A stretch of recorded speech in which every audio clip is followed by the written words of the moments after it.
Welcome, everybody, to another episode of Conversational Witchcraft with me, Dawn, the Kitchen Witch. I'm so happy to have you all here with us today. Before we get going, this is your obligatory message to subscribe to this channel. And if you love what we're doing, you can go right now and click the support us button and help us to keep this great flow of information and inspiration on Conversational Witchcraft. And we really appreciate all of your support. Don't forget, you can also visit me directly at cucinaaurora.com and learn more about me, buy my books, and learn about food magic and the power of kitchen witchery. On today's show, really intriguing topic, really intriguing author. Very excited to be welcoming Jamie Waggoner. She's a witch, priestess, and teacher.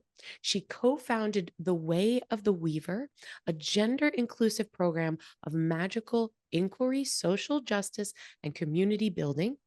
Jamie studies folklore, mythology, and the occult. She studied these things for more than 20 years and was trained at the Sisterhood of Avalon and has been a devotee to Hades since 2016. Jamie, welcome to the show. Thank you so much. I'm so happy to be here. I'm really excited to have you. I've never met a devotee to Hades, and I'm sure there's probably a lot of you. And I feel like once you start learning about Hades, it makes who wouldn't want to be devoted to him. But right. Yeah. But it's so interesting how you got where you are. So can you tell us a little bit about yourself, and like what drew you into folklore, mythology, and the spiritual occult in the first place? Okay. Thanks. Thanks for asking the question. That's a great question. So, I have a degree in philosophy. And when I was in college, it was during the 90s. And along with kind of the second wave feminism that was happening at the time, there was sort of this reemergence of interest in earth-based religions and goddesses from around the world.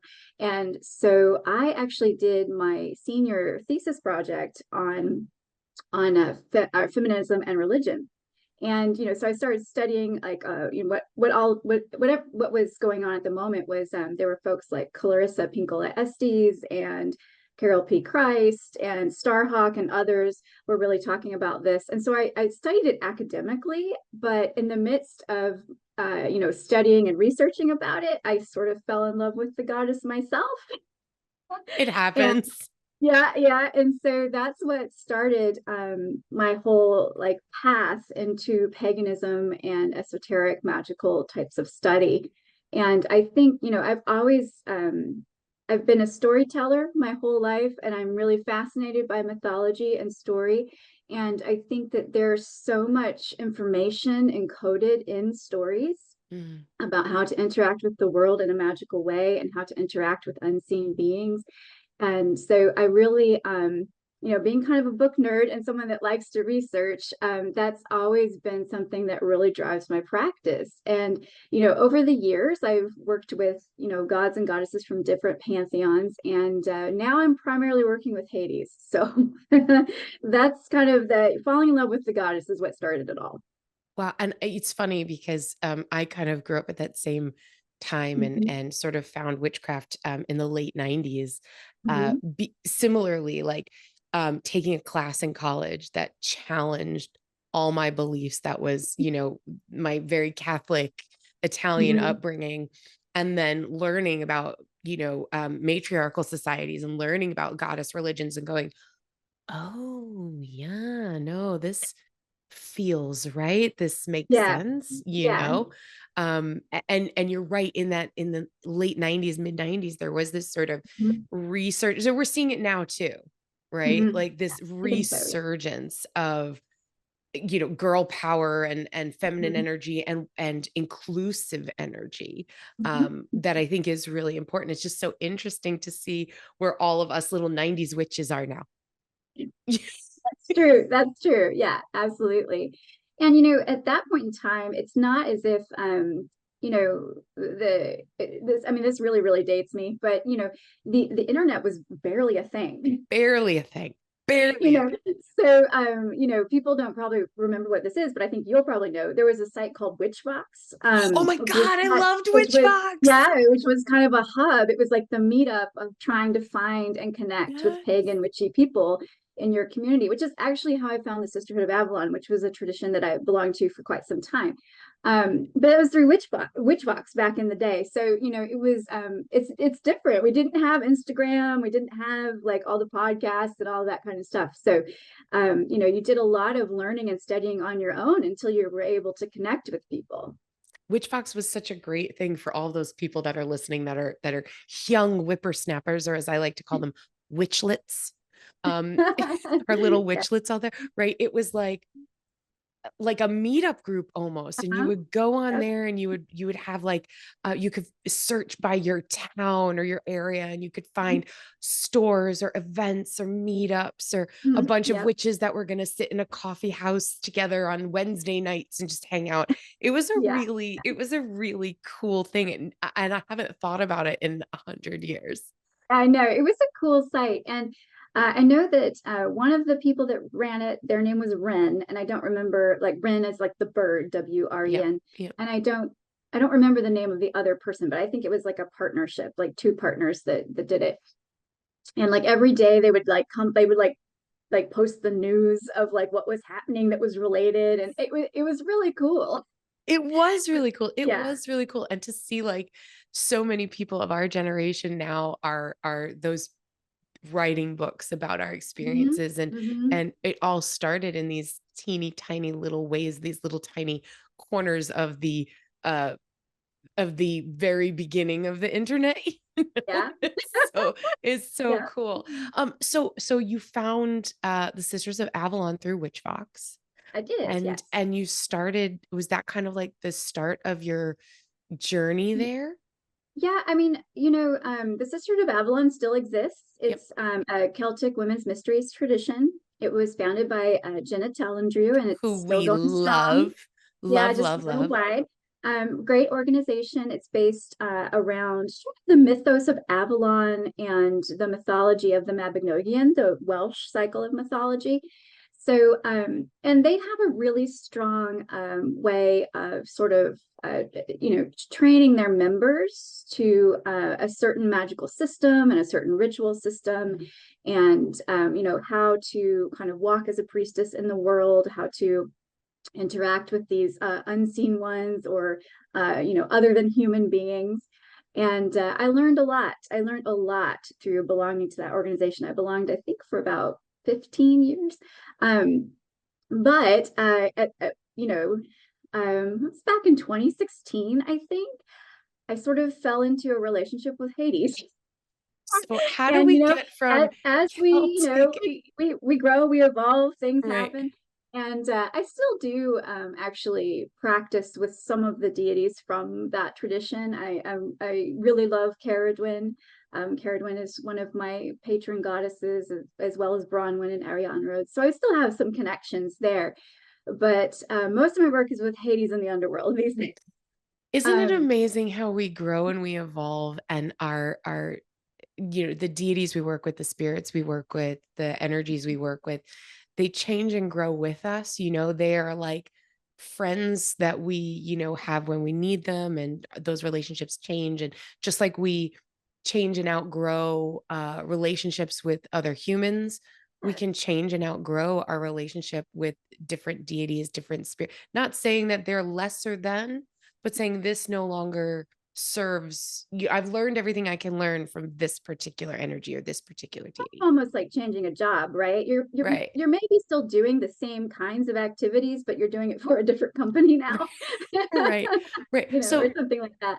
how do Yeah. you go from this very feminine based Hmm. sisterhood, sisters of Avalon, these amazing specifically female goddesses that you mentioned, um and all of a sudden just you're like, Hades my guy. Like, how does that how So, does that happen? yeah. So in 2016, I was asked to be on the ritual facilitation team for a witch camp in Vermont. It's a reclaiming witch camp. So that's Starhawk's tradition of witchcraft. And the theme that year was going to be Persephone's descent. Ooh. So yeah, so Yeah. so there were 4 of us on this team, and we basically were in charge of planning and facilitating 5 rituals over the course of the week of camp. And we all decided, because it's a very it's actually the myth of Hades and Persephone's descent is very well known, and it's so rich, there's so much to it. We decided that one of the ways we wanted to facilitate this for everyone that was coming to camp was by splitting up the roles. And so someone was going to take on Persephone, someone was going to take on Hecate, and we were going to as a team kind of facilitate, do trance journey and our other magical practices to begin forming relationships with these beings, and ask them questions about, what should we do for ritual, how should we plan this, how should we plan that. Yeah. So we wanted it to be very spirit led. So we had our meeting where we're organizing this, and we're all kind of like figuring out what role we want to take on. And at that time I thought that just this, between the 4 of us, I thought that the group would probably try to ask me to be Persephone, just because I have like a very feminine presentation, and I'm not a young thing, but I'm young enough. And so I kind of thought that's the way it would go. But honestly, there's a lovely, like lovely transgender woman in our group who was like, I want to do Persephone. And we were all like, yes, do it, that's Yes. great. And so Persephone got chosen, other folks got chosen, and I just kind of waited around till last, because I wasn't really feeling like a direct sort of connection or interest in any particular being. And nobody chose Hades. And I was like, poor Hades, like, he's a big part of the story and nobody's picking him. It's like the last kid to get picked to play ball or something. Right. And and I figured, like I said, I worked with Caradwin a lot and some other very earthy type of deities. And so the sort of the earthy gravitas of Hades was not intimidating to me. Like, I felt like I was already familiar with working that type of energy. So I was like, I'll do Hades, and and actually it was really fun, because we got to do some like really fun kind of gender bending role play with, when we, did our rituals and things like that. So not only did I work with him extensively in the lead up and planning to camp, I also I was responsible for carrying his energy kind of within the container of camp. And, and also, like, in a couple of the rituals, in reclaiming, they call this technology aspecting. It's basically when you in a ritual container, you sort of open yourself up for the energy of the deity or the being to come into you and communicate, and like use your body, use your voice to interact with folks that are attending the ritual. And so Right. I use different language for that. I tend to call that transpossession, but they Yeah. call that aspecting in their tradition. And so I aspected Hades a few times as well. So that's how I met him. And that camp and my experience of him, of course, because I had his energy inside my body, I could feel his emotions. I could, I observed his interactions with people. I heard what he said to people. It really, it honestly, it was mind blowing. Like, it was nothing I expected. It was completely, just the depth of how he feels, and like the sort of grounded counsel that he gave people, and the fact that he really cared for like each individual soul that was speaking to him, and how much he loves Persephone and how much it hurts when she leaves. And I had no idea that I was going to feel like those depths of emotions. Yeah. And it was a really transformative experience. I came home from camp, and I didn't really know if I was like, I don't know what to do with this now. Right. Because prior to that, I've been working mostly with Welsh goddesses. And Right. I was like, I don't know. I mean, I'm like super intrigued, and I've just had this major, like, life transforming experience, but I don't know if Hades fits in my life, and I don't know if I want him to fit in my life. Like, I'm not really sure about this. Right. You're like, listen, we had a Yeah. really great spiritual fling for the last Uh-huh. couple of weeks and we had fun, but now I gotta go, you know? Right? Like, and how is there one thing that stood out to you between, like you said, working with these Welsh goddesses and that energy versus working with the energy of Hades? Like, what is the biggest difference? The biggest difference. Well, that's a good question. And I'm trying to think of a way to elaborate. I'm trying to think of words for something that's very hard to describe in words. Mm, So it's not like, it's really not like a feminine versus masculine thing. Like, I just, I feel like once you get on that level of the unseen beings, any sort of sense of gender that we get from them is sort of a human construct. I really feel like they're kind of yeah. beyond that. So it's not really a gender thing. It's more, I feel like a lot of the unseen ones, they kind of come to us through place, through the place that they're rooted on this physical plane. So I don't know if it makes sense to say the Welsh deities feel Welsh. These feels like he feels a little bit different. He feels more Mediterranean. You know what I mean? Like, it's sort of Right. like when you meet different people in the world who've grown up in different cultures and different places. I would say that was kind of the difference. Yeah. Oh, And also cool. I feel like he was a little, honestly, a little more connected and in tune with mortals than the Welsh deities. I mean, the Welsh deities like to work with us and help us and do other things, but you know, not all of them necessarily, they're not necessarily the host of many. They're not necessarily like the place where all the souls go, when you die, like Hades Right. is. And so I feel like he has more of like sort of direct interactions with mortals, and has Yeah. for thousands of years. And that really came through in his personality. And an understanding of your individualism, I Yeah. feel like, like Yeah. there are human beings and there are spiritual beings that feel like they see through you and know you, and you feel like they know you, Mhm. as opposed to this person or this spirit or this thing is just kind to everyone.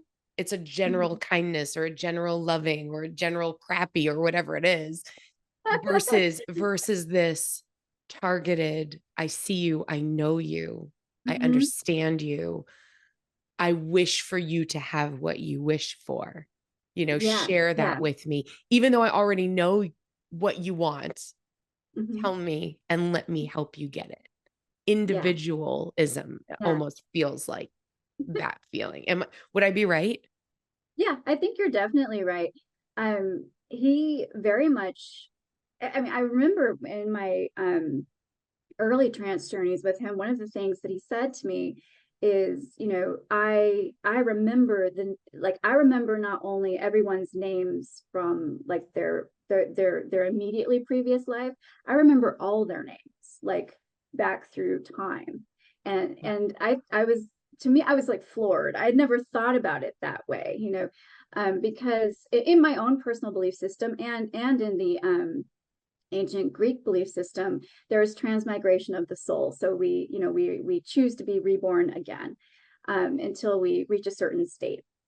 And so yeah, I was floored at sort of this like incredibly long perspective that he has on getting to know people and really being invested in them, invested in caretaking of their soul while it's in his domain.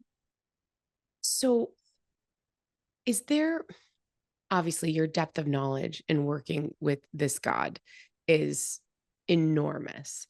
For those people that don't know Hades, and I think we've been talking so far for the last 20 minutes, assuming everybody knows who Hades is and what he does, can you give everybody like a sum up of who Sure. Hades is? Um, and then I want to ask you a follow-up question to that. Okay, sure. So Hades is a god from the ancient Greco-Roman world. He is He is of the same generation as the Olympians. In fact, the Olympians are his brothers and sisters, but he's not considered an Olympian himself because he does not live on Mount Olympus with the rest of them. His domain is the underworld. And so basically that is everything from the layer of topsoil and beneath. And it's the land of the dead. It's where mortal souls go when they die. And there are several different areas in this in this place. There's lots of different features. There's lots of beings that live in the underworld that all have specific jobs and duties. And it's not equivalent to hell. That's a common misconception that a lot of people have. It is definitely not the same. And Hades himself is one of his epithets is host of many. So he is the host of this domain. And he makes sure he keeps the balance between the living and dead by making sure that the dead have a place to be while they're in between lifetimes. He's also a god. He's considered the wealthy one because of the wealth of riches that come from the earth, as far as like precious minerals and stones, but also the fact that we need rich, fertile soil to grow crops. Mm. And so he's considered a god of wealth. And the biggest. It's very hard to find Hades in mythology. He usually appears as a supporting character in a lot of stories, or he just makes a cameo appearance, but he doesn't have a central myth of his own. A lot of what people know about Hades is from the Homeric hymn to Demeter, which is the story of Hades abducting his wife, Persephone. Mm-hmm. Mm-hmm. Which is what, again, like you said, like most people, he doesn't have that central story. Most people know Hades through the Persephone tale, at least that's how most of us first hear or learn a little bit more of depth besides, oh, Lord of the Underworld and the end, like but also he did this and, so Yeah. what is a myth about Hades that you want to debunk about this particular god that's a misconception of him? Well, I mentioned the fact that a lot of people equate the underworld with the Christian idea of hell, which is they are in no way equivalent. Right. And a lot of people think that they equate Hades with the Grim Reaper, like he comes to he judges the hour of your death and comes to collect you, which is not true either. There is a specific separate set of beings that handle that activity. I think, gosh, I'm trying to think of anything else that I think he's just misunderstood on the whole. I think, there's also the idea out there because of how the poets describe him and the fact that the ancient Greek and Roman people didn't really include him in celebrations because it was kind of thought that if you included him too much, you would sort of draw his notice and draw death closer to you and your family. So they tended to avoid it. So there's a tendency to think that he has a really grim personality and that he's just kind of grim and gloomy all the time, and that his realm is grim and gloomy as well. And so I think, all of those things are definitely not true. It's really, really fascinating because so many people, especially because we live in a country that is so very, Christian centric. And, Yes. We all understand the concepts of heaven and hell. And that hell is the place where you go to be punished if you're bad, and heaven is the place you go if you're good, and blah, all that stuff.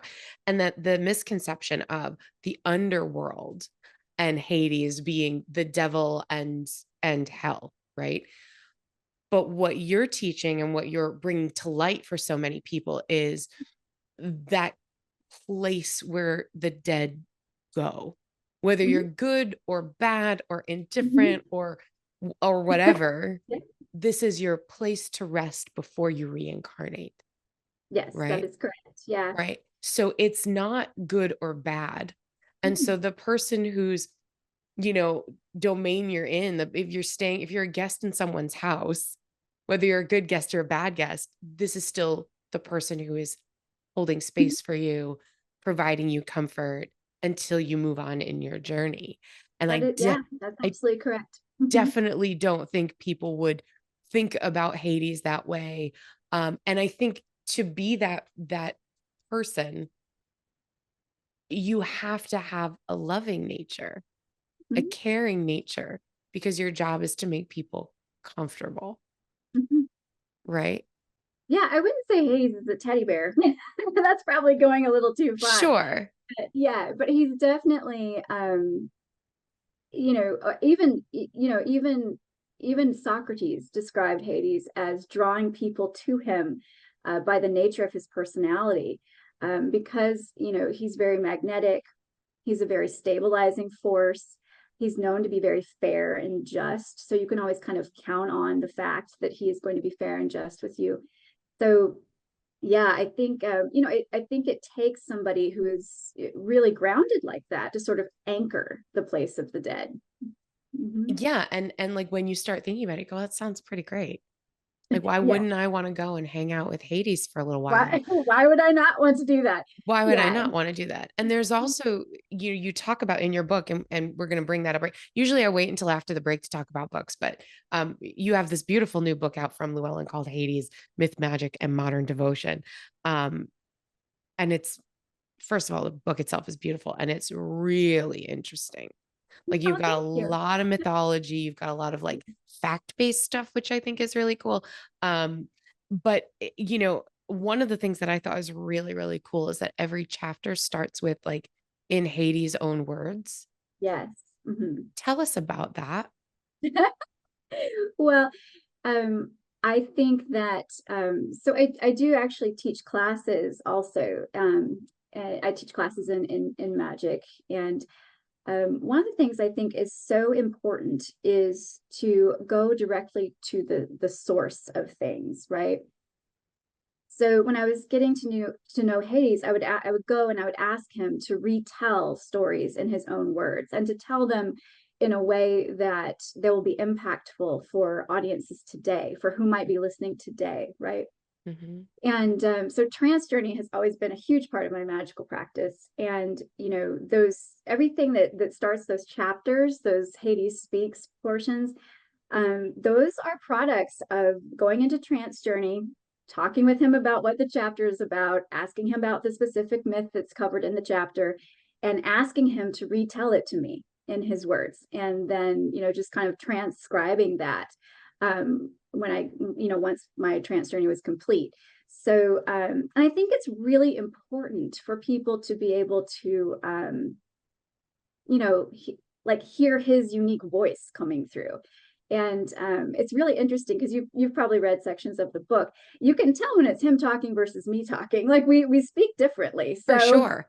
A yeah, hundred percent, which is yeah. why I had to ask you that question, right? There's so much that it really feels like you're sitting in the room with someone ancient and someone knowledgeable and someone really grounded. And you're like, Mhm. my first thought when I first looked at it was, are there texts out there that she's discovered No, that no. that like, where did this, and then I realized when I got further in, going, oh no, wait a minute, she's channeling, she is Mhm. really embodying this. um you know what was the experience of that like in the process of writing a book? Like, it's one thing to be in a ritual space and be opening yourself up for the trance meditation and all of that. What in the world was that like? Talk about intimate, right? Like, Uh, really intimate. yeah, yeah. Well, it sometimes it was very easy, sometimes it would flow very well, other times it was very frustrating. Like I felt like I wasn't quite clearly getting what he was trying to tell me, or the time wasn't right, that he was like, just wait. I can't talk about that yet because certain things would happen, and then either in my life or astrologically or something like that, and then I'd be like, oh, okay, I think maybe today, like, this is the hour that I need to go ask about that specific thing. um so typically I would just when I go into trance journey, I mean, it is like meditation. I'm just sitting very still with my eyes closed when I'm doing trance journey or channeling, and I have my notebook, and I'm just scribbling down as fast as I possibly can when I get back so that I don't forget. Yeah. And it's always really surprising and just amazing. I love that part of my work because the things that the deities say, I would never come up with. Like that whole, like, for example, in chapter 3, which is Klemenos, Hades the Notorious, which talks about Hades and Persephone, the idea that little piece at the end of their story where he offers her a pomegranate and asks her if she wants to be notorious, and she says yes. Like that's actually Persephone that tagged into that conversation and Mhm. offered like that little sort of way of looking at it.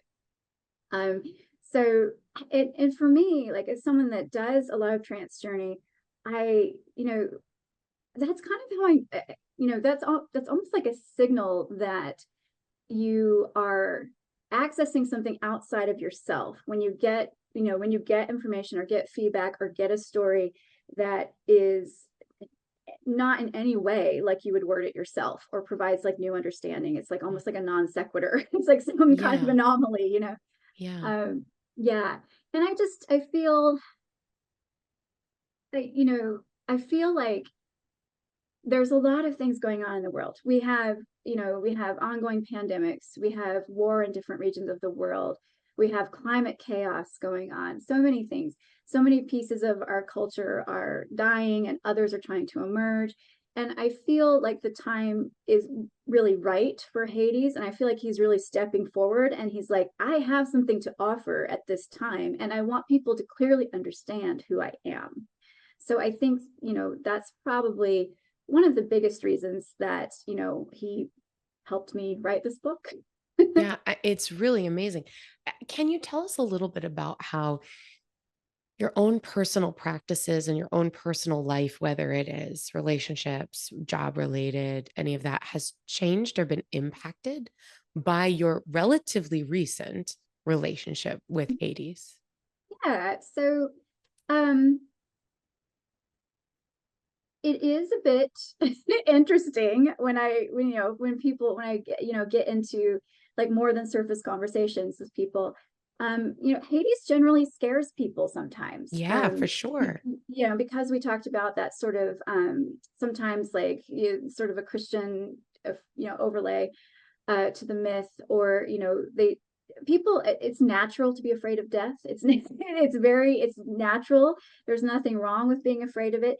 And so sometimes people would just rather not talk or think about it. And it is it's interesting. So it's the reactions are interesting. And so as um I would say, as my work as a priestess or someone that teaches magic, you have to be aware that sometimes people are going to have very interesting reactions to you and what Mm, you're saying. And it has, oftentimes it has very little to do with you. It just has to do with, they're trying to process through some emotions that have not been brought up before previously. So that's interesting. It's made me a very compassionate listener. And it's wow. also made me have to really take a step back and be like, okay, so is this someone's process, or is this something that I need to bring my awareness to and change in my personal way that I'm acting in the world. And so it's brought Wow. me, I would say, some definitely some more discernment and self-awareness about those things. I um our but that's kind of like my my public life or my work life. But at home, we love Hades here. We have a house altar.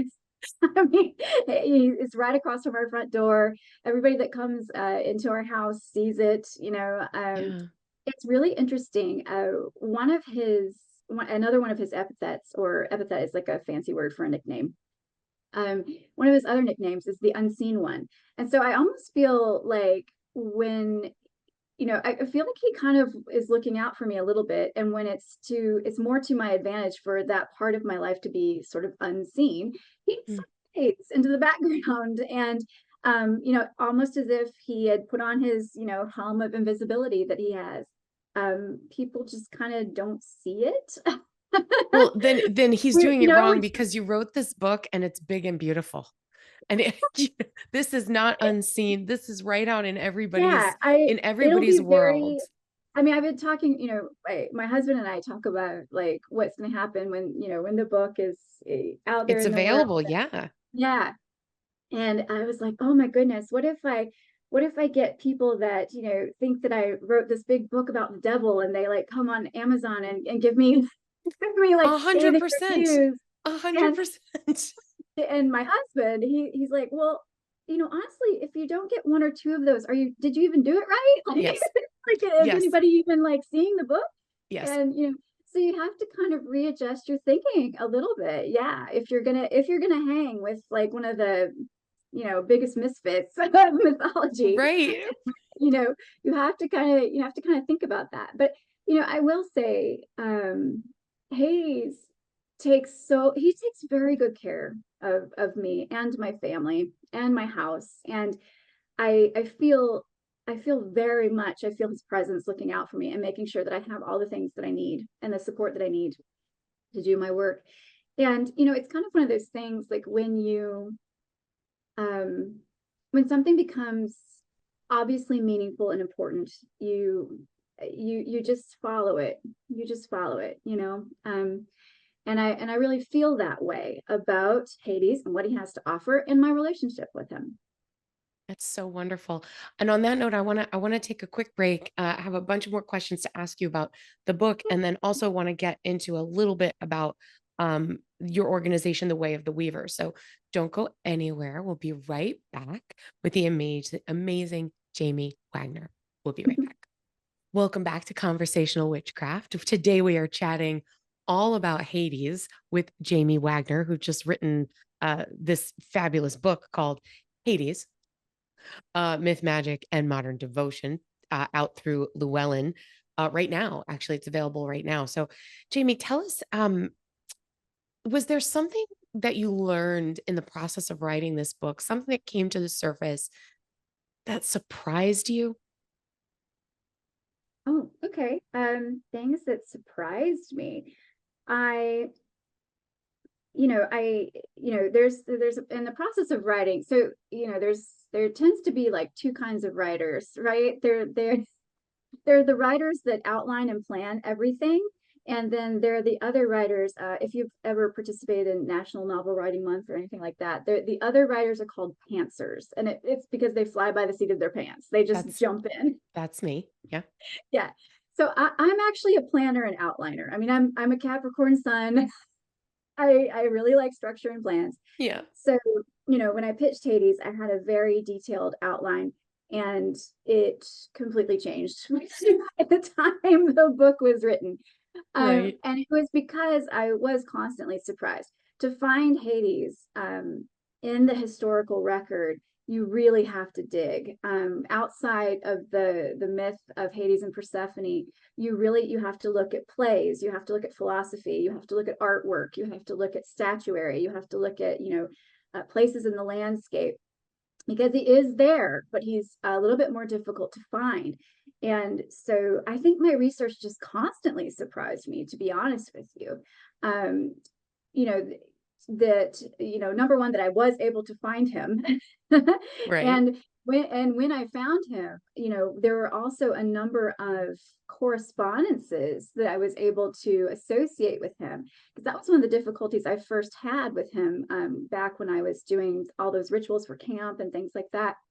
There's nothing out there saying, what plants align with Hades, Mm. what stones align with Hades, you know, what animals can you work with that have, some of the underworld energy. And that's something I really like in my magical practice. I like to layer on correspondences. I feel like it's almost like you're using a bigger and bigger magnet to draw the magic to you, if you Yes. could see that. Yes. So I was really excited to be able to, in every chapter of the book, have correspondences. There are two plants, there's an animal, there's symbols, and it makes, for anyone that's approaching Hades now, I think it makes it a lot easier to connect with that energy. Sure. Because I mean, from what and again, I know nothing except what we've talked about here, right? So from what you're saying, the energy of Hades is, it's grounded, it's individual, it's death and rebirth. It's not Mhm. necessarily It's balanced, it's not obviously dark and a little dark and broody, but it's not bad dark and broody. It's Yeah. it's introspective, if you would. And if there's nothing written out there that says, oh yes, this corresponds with Hades, Mhm. you have to go, okay, what are the energies of Hades that I'm feeling and how am I working with them? And then what other elements, stones, Mhm. plants, foods have those same energies? And then let's equate them. Is that correct? I mean, I think that's part of it. But like I said, I like to go to source materials. So I sort of combed through a lot of what I'd say things that are Hades adjacent from ancient Greece and Rome. So if you look at like, for example, in Virgil's Aeneid, when the hero wants to go to the underworld to speak with someone who's dead. So the Cumaean Sibyl, which is like the oracle of Cuma, says, okay, well, I know how to get to the underworld and I know how to get you there safely. And one of the things that Aeneas has to do is collect the golden branch, which is thought to actually be mistletoe. Yes. And so, it's kind of through those methods that I was able to like suss out, okay, so the golden branch, mistletoe, that's something that can give you safe passage to and from the underworld, right? But you have Wow. to, you have to really kind of dig to get those things. You also got to connect those dots, Yeah. right? And go, oh, well, this thing, I mean, mistletoe is sacred in so many Hmm. different cultures, right? So you go, oh, look, this appears here in this Hmm. story, and Hmm. it has the same kind of like protection or mythology around it, so that you connect the dots of that, and there you Yeah. go. There's your correspondence, but Yeah. that's a lot of digging. That's well, I mean, that's like just one example of Yeah, trying to figure all that stuff out. For so example, I cool. mean, a lot of, and this is like throughout ancient Greek pottery and artwork, you see a design motif that's still popular today. It's called the meandros, and a lot of people call it the Greek key. It's Yep, actually the it's artwork on all the over top. the book. Yeah. Yeah, and Hades himself was the one that kind of gave me the clue. He's like, it's not just a design motif. you know it's all over everything because it kind of represents like the spiraling of energy or transmigration or movement. And so it's something that can correspond with working with me and working with the underworld. So yeah, you just have to kind of it's there, but it's so subtle. You just have to Wow. really pick up the subtle clues. Wow. What do you hope people take away from this book? That well, as we've been talking all along, I hope that people gain a different perspective about Hades, maybe a little bit more knowledge than they had before, that he's maybe not the lovely amazing funny Hades voiced by James Woods in Disney's Hercules, where he's blue and his hair is on fire. Such a good um movie. No, it's one of my favorites. no, no, it's not. I mean, I always say that it's fan fiction, right? That's like fan Yeah. fiction. Yeah, absolutely. So Absolutely. I feel that also some of the themes that we work with in the book, there's a little bit about shadow work. There's a little bit about Mm, getting in touch with your desire. There's concepts about death and dying and dealing with that, concepts about being in relationship with deity. So I hope that people are, whether or not they decide to go forward in a journey of working with Hades is, above and beyond that, I hope that some of those other concepts that they can have takeaways from those. yeah, I mean, So I have to say again, like not knowing much about Hades myself, you know, this book is very informative. So even if you're not going to take it to the, oh, I'm going to all of a sudden be a devotee of Hades, to understand and have a better scope of this very important God, this very important deity, and his story and his perspective, I think it just helps you be more well rounded in your own practices. yeah. The more we can learn about anything, the better we can be as practitioners of whatever it is we're doing magically, energetically, right? Yeah, absolutely. And and not to be too morbid about it, although, I teach about Hades and death and plants mostly. So but death is around us all the time. I mean, not only are people physically actually passing away, but we have to eat to live, right? And even if you're vegan, vegetarian, whatever you are, you know, there's plants that have to die for our food, or plants that have to die so that animals can eat them, and then we can eat the animals, right? So we're constantly engaging with death. Like there's just no, I mean, there's no moment that we're not connected with it. And I think, you know, we have very limited exposure to death in modern society. Most of our food comes prepackaged at the grocery store, so we don't really see the process Yeah. of you know, slaughtering animals or harvesting plants. We you know, when someone dies, they're often taken from wherever they were at home or in the hospital directly to a funeral home or a mortician who, you know, processes the body and things like that. So we're really far removed from something that is actually really natural and part of our human experience. And so I'm hoping that, you know, through the book being out there and folks reading it, that they can maybe be a little less scared of death, a little less intimidated by it, and just kind of have a little bit more consciousness around that, a little bit more emotional, spiritual intelligence around death and dying. I think that's so, so very important.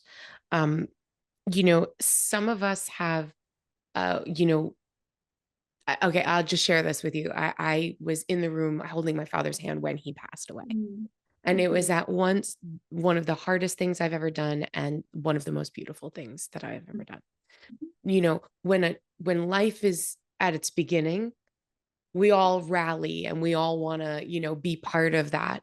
And when then life is at its end, we tend to shy away from it Mm-hmm. because it reminds us of hurt, pain, our own mortality, fear, whatever that is, you know. Yeah. And so I definitely think that the perspective of death and dying for so many needs to change, because as human beings, there's a handful of things that we all do. We're all born, we all eat, we all breathe, and we all die. Mm-hmm. So it's like it's going to happen. Between now and then, live beautifully, wonderfully, with joy and gratitude and compassion for other people. But why are we afraid of this thing? Mm-hmm. Right. And Hades and the energy of Hades is saying, don't be, I got you. Don't be afraid. Right. I got you. It's Yeah, don't be okay. afraid. It's okay. Right. Because it is so natural, to your point of, you know, it's around us all the time. And we don't make those connections between food, even the seasons, right? I'm in New Hampshire. Everything's covered in snow and ice right now. At the time of the Mm-hmm. recording of this, it's winter time. If this is going to air in the spring, but it's winter time right here, right now. Everything is asleep or dead, waiting for rebirth.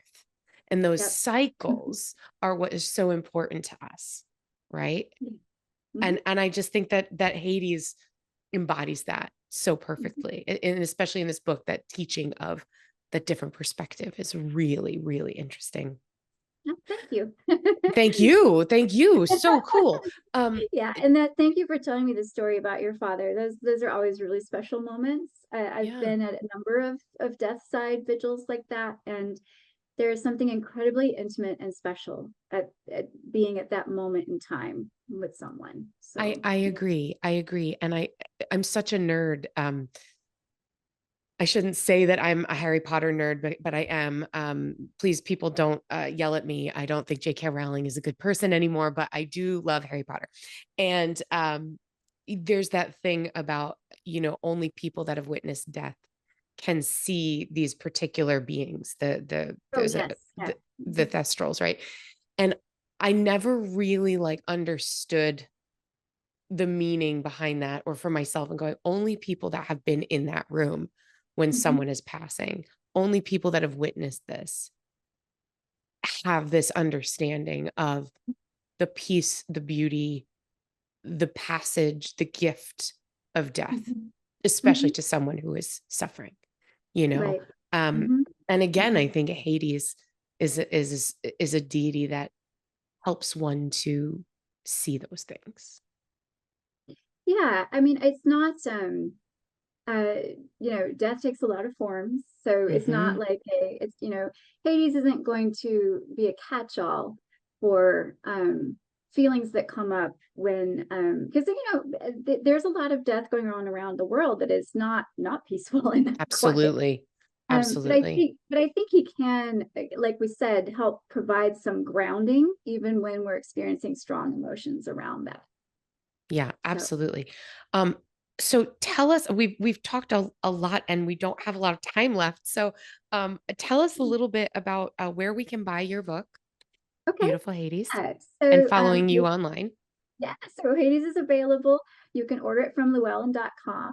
You can ask your local bookstore to order it for you if they don't already have it, or you can order it from bookshop.org. So those are my three favorite places. It is also on Amazon, but I like to tell people to support local bookstores and that before they go on Amazon. So Yep. yeah, it's available everywhere.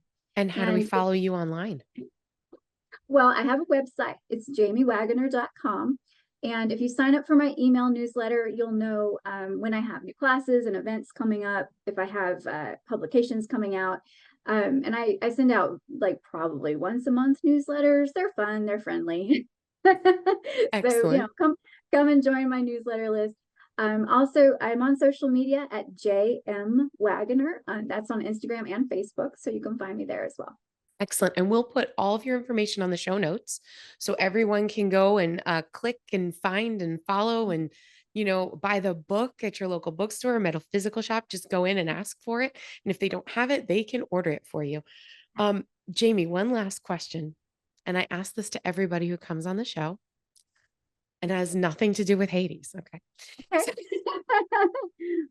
the question is, if you could have me as a kitchen witch cook you one magical meal, what would it be and why? Oh, oh my goodness. I'm a foodie. I love to eat. So Me that is too. that is hard to choose.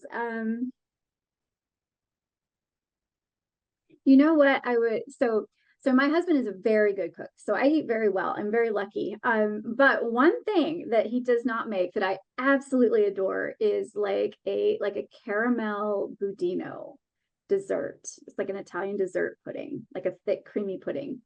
And that stuff is so luscious. Is I do that Sleepless in Seattle thing where Meg Ryan like groans while she's eating. That makes me do that, right?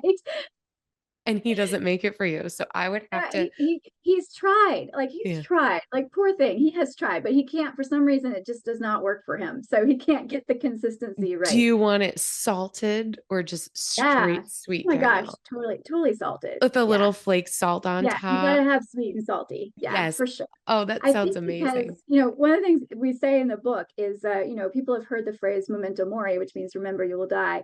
But the other part of the phrase is memento vivere, which means remember you will die. So remember to live. And to me, that like budino pudding, like that's living, baby.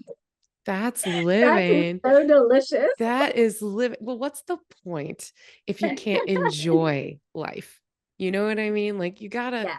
you gotta enjoy, not overindulge and do things that are bad for you, make yourself sick, but enjoy life. That's the whole point. Uh, Jamie Wagner, you're fantastic. Thank you for coming on the show. Thank you for telling us about Hades and introducing him, I think, to a lot of people that maybe didn't know about him or the depth of awesomeness that is this deity. Um, Oh, thank you so much. I really, really had fun today. Yay. Oh, fantastic.